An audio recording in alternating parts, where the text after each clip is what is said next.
Stefan Wallenberg was a Swedish banker and politician. He was also a Knight of the Order of the Seraphim. Wallenberg was Minister for Foreign Affairs 1914 to 1917, and member of the Riksdag's First Chamber, the Upper House, 1907 to 1919. Together with his wife, he created Knut and Alice Wallenberg Foundation, which is one of the main contributors to the private university Stockholm School of Economics.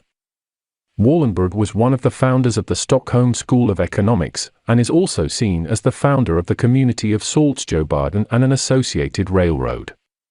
He also founded the British Bank of Northern Commerce in February 1912, while serving as the CEO of the Stockholm's Enskilda Bank. The British Bank of Northern Commerce was a joint venture by SEB and Landmandsbanken, today called Danske Bank, together with several other banks, including the Norwegian Central Bank, Banque de Commerce de l'Elizabeth, and Banque de Paris, Paribas. The purpose of the bank was to facilitate trade between the United Kingdom and Northern Europe.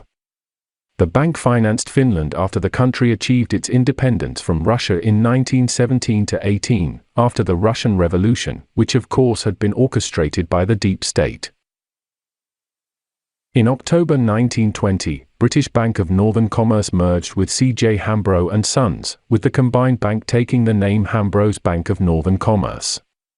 In August 1921, the bank shortened its name to Hambro's Bank, in part because it did not want a name that was too limiting. Or maybe too obvious. Air Commodore Sir Charles Jocelyn Hambro was a British merchant banker and intelligence officer. Hambro was born into a banking family of Danish Jewish origin which had settled in Dorset and the City of London in the early 19th century. He was the son of Sir Eric Hambro, a partner in C.J. Hambro and Sons. He was also a Conservative Member of Parliament for Wimbledon between 1900 and 1907.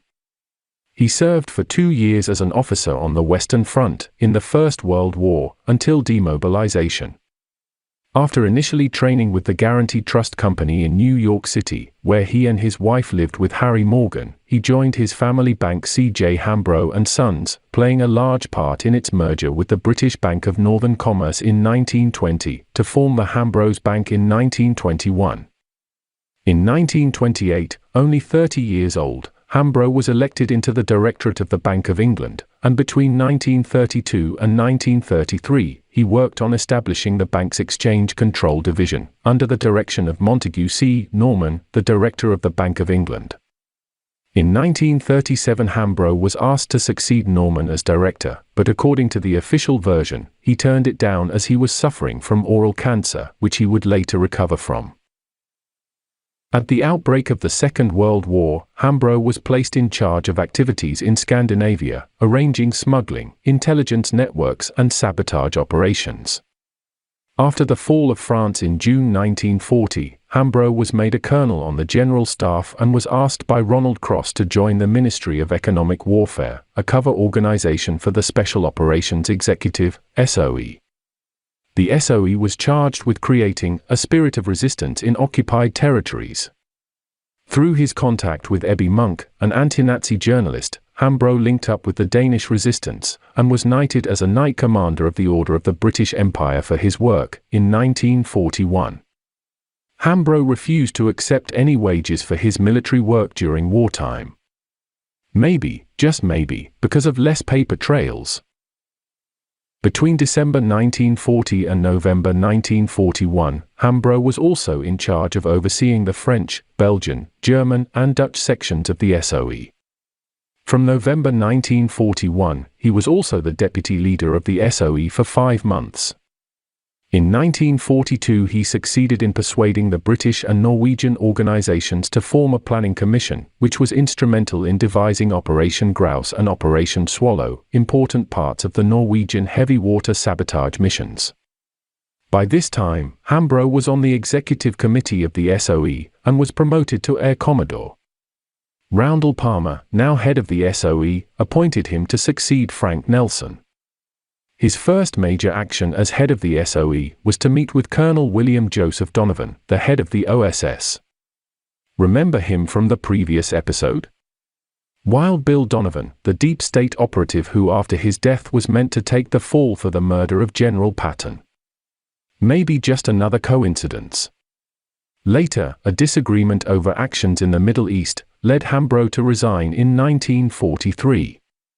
For the rest of the war, he acted as head of the British Raw Materials Mission in Washington, a cover for exchanging information and technology between Britain and the United States.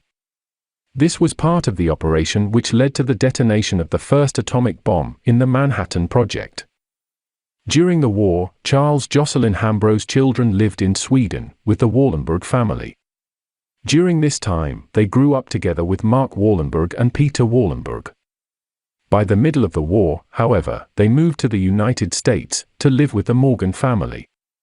After the war, Hambro returned to the city, assuming responsibility for the companies with which Hambros were associated. On the death of his uncle, Olaf Hambro, in 1961 he became chairman of Hambros Bank.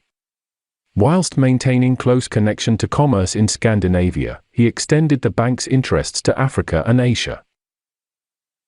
Ian Robert Maxwell MC, born Jan Ludvig Hyman Benjamin Hock, the 10th of June 1923, and dead on the 5th of November 1991, was a British media proprietor, former Member of Parliament, suspected spy, and fraudster.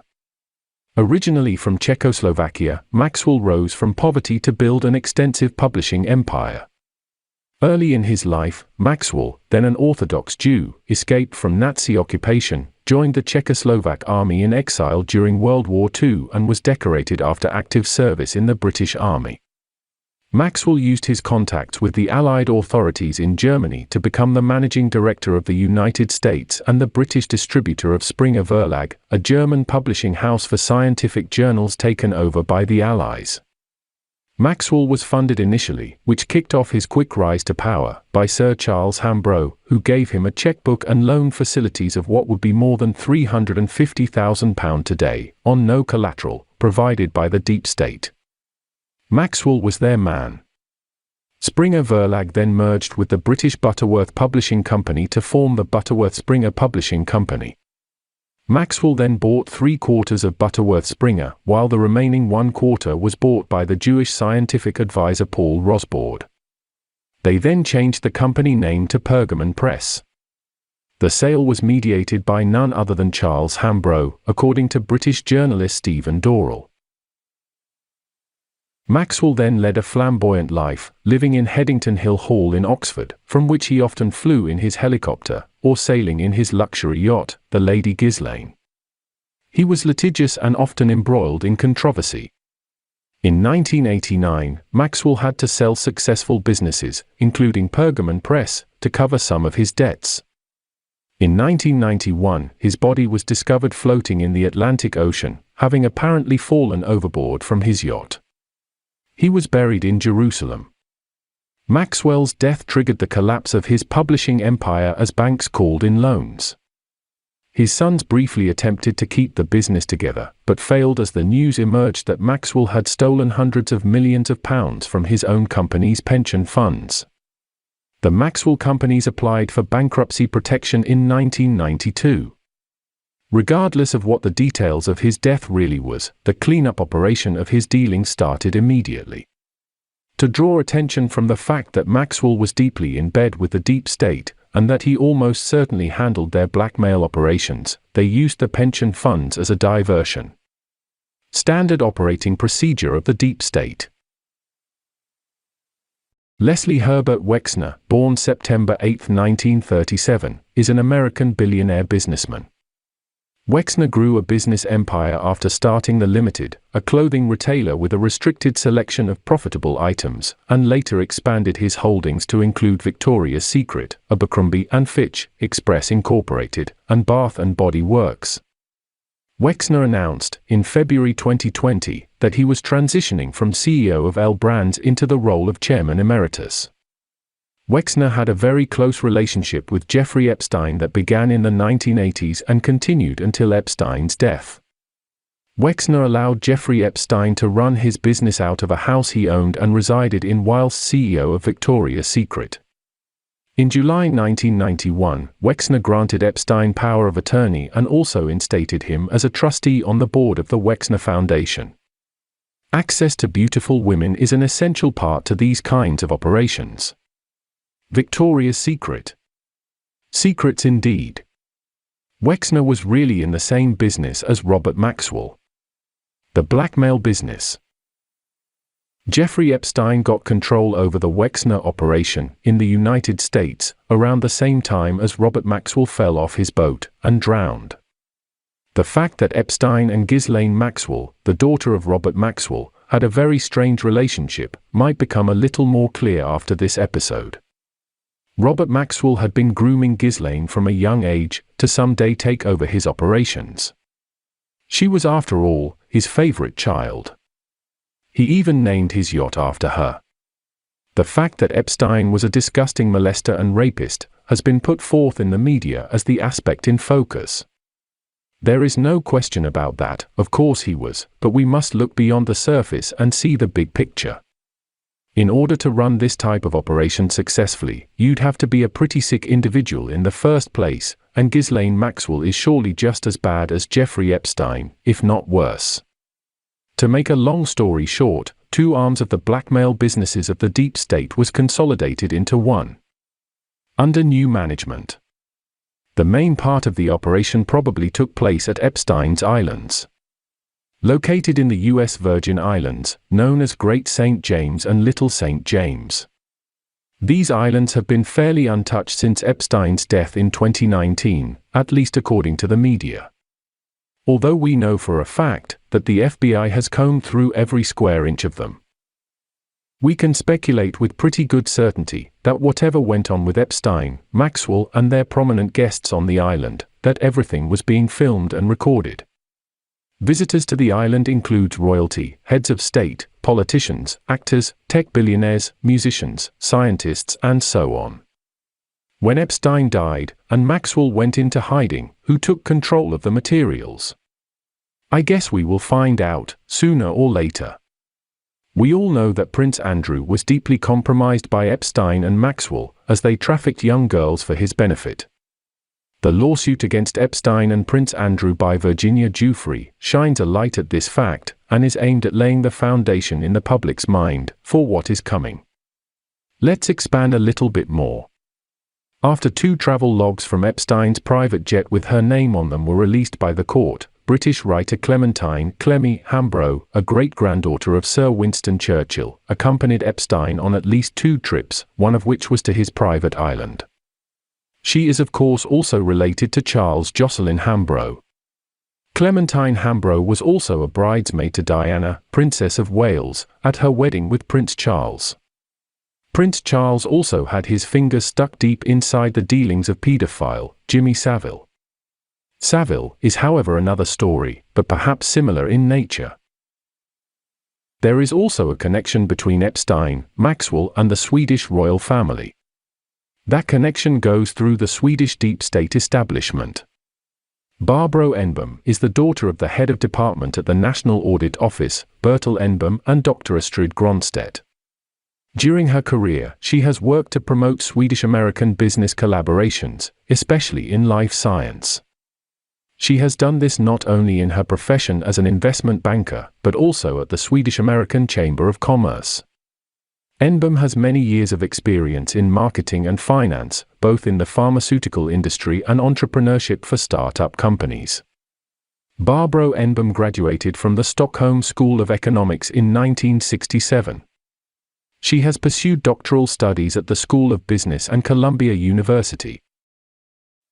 Enbom came to work in various roles in the pharmaceutical industry and on Wall Street in the US as a business leader and analyst. Among other things, she was part of the management team for companies that are today part of GlaxoSmithKline. In 2001, Enbom took the initiative to establish the Female Economist of the Year, which is a scholarship awarded annually to a prominent female student at the Stockholm School of Economics. Stockholm School of Economics, if you hadn't put that together yet, is controlled by the Wallenberg family. In the same year, Enbom founded the network BBB, Barbro's Best and Brightest for Young Ambitious Women, initially only for business school students but then expanded to women from other universities and other areas of activity. Today, there are more than 200 members within BBB.